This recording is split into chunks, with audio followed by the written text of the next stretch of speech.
News টুডেতে আপনাদেরকে স্বাগত। আমি দেখে নিচ্ছি এই মুহূর্তের বিশেষ কিছু খবর। বেলঘরিয়ার আরিয়াদহ কাণ্ড নিয়ে ব্যারাকপুরের প্রাক্তন সাংসদ অর্জুন সিং বলেন, জয়ন্ত সিংদের মতন প্রমোটারদের তোলাবাজদের নিয়েই মদন মিত্র থেকে শুরু করে সৌগত রায় চলে, না হলে এদের সংসার চলবে না। সৌগত রায় ও মদন মিত্র যে সমস্ত বক্তব্য, তার সমস্তটাই সংবাদ মাধ্যমের চোখে ধুলো দেওয়ার জন্য। অন্যদিকে জয়ন্ত সিং এর বিশাল অট্টালিকার সম্পর্কে কামারহাটি পৌরসভা নাকি কিছুই জানে না, এটা সম্পূর্ণ ভুল। এটা লোক দেখানোর জন্য হচ্ছে। প্রমোটার ছাড়া তৃণমূল কি আছে, আর তৃণমূল ছাড়া প্রমোটার কোথায় আছে? প্রমোটার যদি না থাকে তো তৃণমূলের দোকানদারি চলবে কি করে? সৌগত রায় বাড়িতে ভাত রান্না হবে কি করে? মদন মিত্র ফুটানি চলবে কি করে? তো কন্ট্রাক্টর ছাড়া এদের কি আছে? এরা তোলাবাজ, মানে এদের এতে প্রত্যেকটা তৃণমূলের যারা লোক আছে, যারা পাচ্ছে তারা ঠিক নিয়ে নিচ্ছে, আর নিজেদের মধ্যে লড়াই আছে, তো কেউ একটা শ্রেণী পাচ্ছে না, সেই জন্য ও বড় বড় জ্ঞানের কথা বলে। তো যারা পাচ্ছে তারা ওইটাই করবে, ও আইওয়াস করার জন্য আপনাদের সামনে বা মিডিয়ার সামনে, পাবলিকের সামনে এসব বলেছে। ওরা কোনো গুরুত্ব নেই। এদের কি আছে? এদের তোলাবাজি ছাড়া কিছু আছে নাকি? এরা কোনো ব্যবসা করে নাকি? তাহলে তো দলটাই খালি হয়ে যাবে, দলে কিছু থাকবে না। দুষ্কৃতি আর প্রমোটার ছাড়া দলে আছেটা কি? দুষ্কৃতি আর প্রমোটার ছাড়া তো দলে কিছু নেই, এরাই আছে দলে।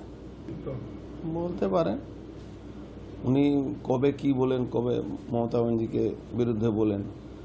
একটা সময় ছিল যখন উনি মমতা ব্যানার্জির বিরুদ্ধে ক্যান্ডিডেট হয়েছিলেন দক্ষিণ কলকাতা থেকে, তো মমতা ব্যানার্জি বাবার তুলে উনি প্রশ্ন করেছিলেন, তো তারপরে উনি তৃণমূলের এমপি হয়ে আছেন। তো উনি সব পারেন, উনি নিজে কি বলেন, নিজে কি করেন সেটা সব ভুলে যান।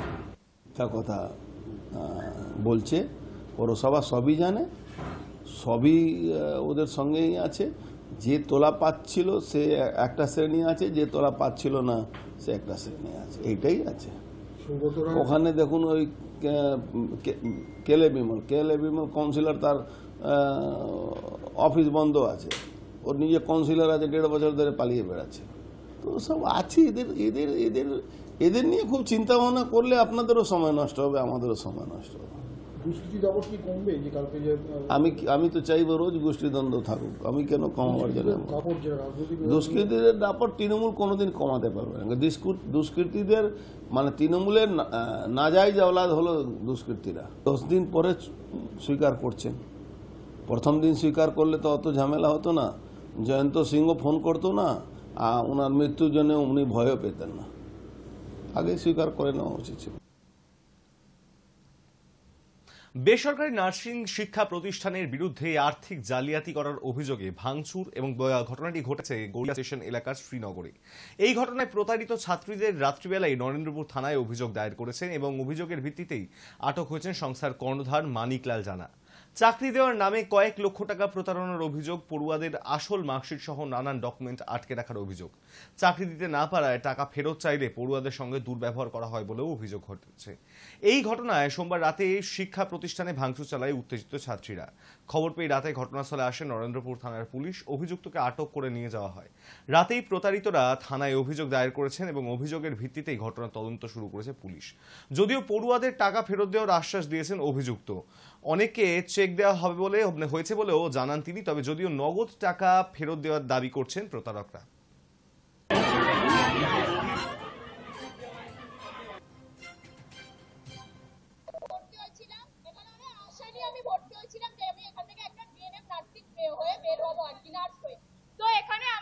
সবকিছু ফ্রড বলে বের করা মানে ঢোকানো হয়েছিল। আমাদের যে অরিজিনাল নেওয়া হবে সেটা একবারও বলাও হয়নি যে আমাদের অরিজিনাল সার্টিফিকেট নিয়ে নেওয়া হবে। তার সত্ত্বেও আমাদের কাছ থেকে ফ্রডবাজি করে মানে আমাদেরকে বলেছিল ভেরিফিকেশনের জন্য আপনাদের ডকুমেন্টস আমরা একটু দেখতে চাই। আমাদেরকে নিয়ে আমাদের কাছ থেকে ডকুমেন্টস গুলো নিয়ে বললো কি না তোমরা অনেক স্টুডেন্ট তো সেই জন্য একদিনের মধ্যে সম্ভব না, টাইম লাগছে, কালকে দিয়ে দেবো। ওই কালকেরটা করে যখন আমরা পরে এসে চাইলাম ওনাদের কাছে আমাদের ডকুমেন্টস গুলো, কি বললেন না ব্যাঙ্গালোরে চলে গেছে তোমাদের ডকুমেন্ট। সেটার জন্য আমরা কন্যাশ্রীর টাকা পাইনি, স্কলারশিপ টাকা পাইনি, কিচ্ছু টাকা পাইনি, কোনো কলেজে ভর্তি হতে পারিনি, আমাদের কোনো টাকা দেয়নি। এখনো পর্যন্ত আমরা ঘুরে বেড়াচ্ছি। আমরা কলেজ ছেড়ে দেওয়ার আমাদের গায়ে অব্দি হাত দেওয়ার চেষ্টা করেছে, আমাদের রুমের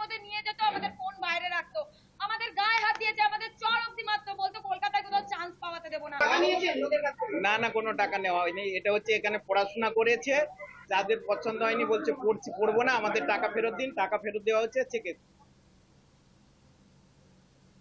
ইসলামপুর থানার গোবিন্দপুর এলাকায় গভীর রাতে তৃণমূল পঞ্চায়েত সদস্যার বাড়িতে বোমাবাজির অভিযোগ। কিছু দুষ্কৃতীদের বিরুদ্ধে উঠেছে এই অভিযোগ। এই ঘটনায় এলাকায় চাঞ্চল্য ছড়িয়ে পড়ে। খবর পেয়ে রাতেই ঘটনাস্থলে পৌঁছায় ইসলামপুর থানার রামগঞ্জ ফাঁড়ির পুলিশ। জানা গিয়েছে, ইসলামপুর থানার গোবিন্দপুর গ্রাম পঞ্চায়েতে তৃণমূলের সদস্যা লাকি পারভিন রাতে বাড়িতে সবাই ঘুমিয়ে পড়েছিলেন। গভীর রাতে কিছু দুষ্কৃতী তার বাড়িতে বোমাবাজি করে বলেই অভিযোগ। দুটি বোমার একটি বাড়ির দেওয়ালে এবং আরেকটি বাড়ির ছাদে। তবে কি কারণে ওই পঞ্চায়েত সদস্যার বাড়িতে বোমাবাজি করলো দুষ্কৃতীরা তা বুঝে উঠতে পারছে না পরিবারের সদস্যরা।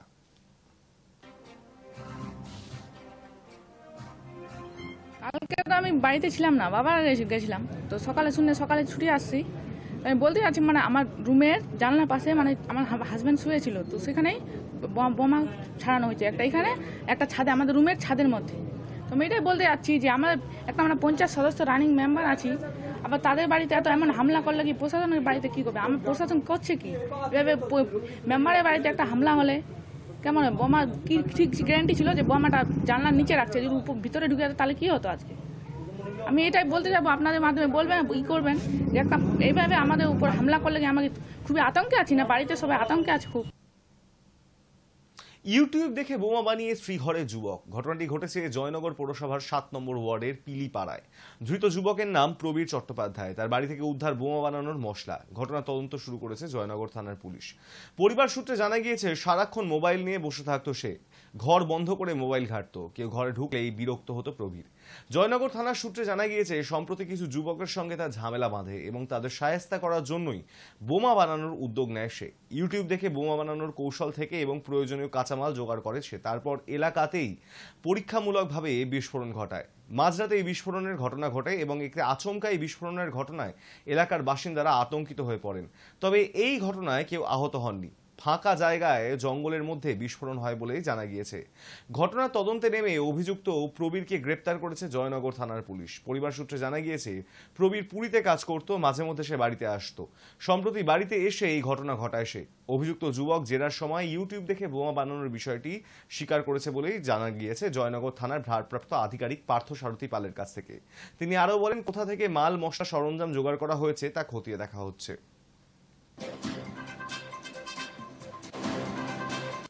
এখন ভাই তো পুরীতে কাজে ছিল, তো সবে এসছে, এক সপ্তাহ মতো হয়েছে।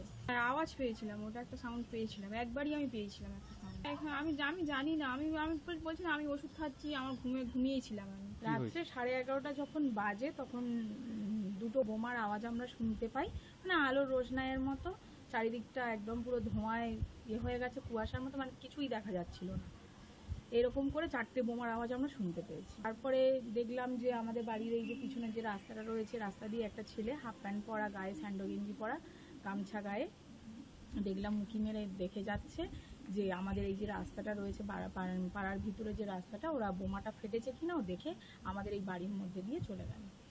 তারপরে আবার সে তার বাড়ি যায়, আবার বাড়িতে করে কিছুর একটা নিয়ে আসে হাতে করে, দেখতে পাই কালো প্লাস্টিকে। তো এবার নিয়ে এসে ও আবার মানে পিছন দিয়ে দেখলাম যে ওই যে যাতায়াত করছে। হ্যাঁ, তারপরে আমাদের এখানে স্থানীয় পাড়ার ছেলে মিঠুর নামে, ওই যে ওরা দুই ভাই, চন্দনদার ছেলে, তো ওই পুলিশকে ইনফর্ম করে। ঘটেছে হচ্ছে 7 নম্বর ওয়ার্ডে সিমানিপাড়া রোডে রাত্রিবেলার দিকে হঠাৎ একটা বোমা বিস্ফোরণের আওয়াজ পাওয়া যায়, পরপর দুবার তিনবার। এই সময় হচ্ছে আমাকে এলাকার লোকেরা খবর দেয় যে খুব জোরে জোরে মানে বিয়ানাকরণের বিস্ফোরণ হচ্ছে। তখন সঙ্গে সঙ্গে আমি জয়নগর থানায় আমি খবর দিই।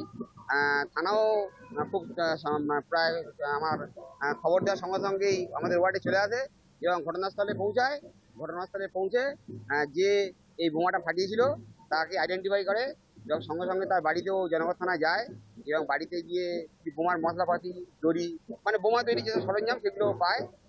আমি পুলিশকে বলেছি যথাযথভাবে তদন্ত করে যেন এই ঘটনা যেন না ঘটে। নিউজ টুডে এখন এই পর্যন্তই। দেখতে থাকুন হাই নিউজ, নির্ভীক, নিরপেক্ষ।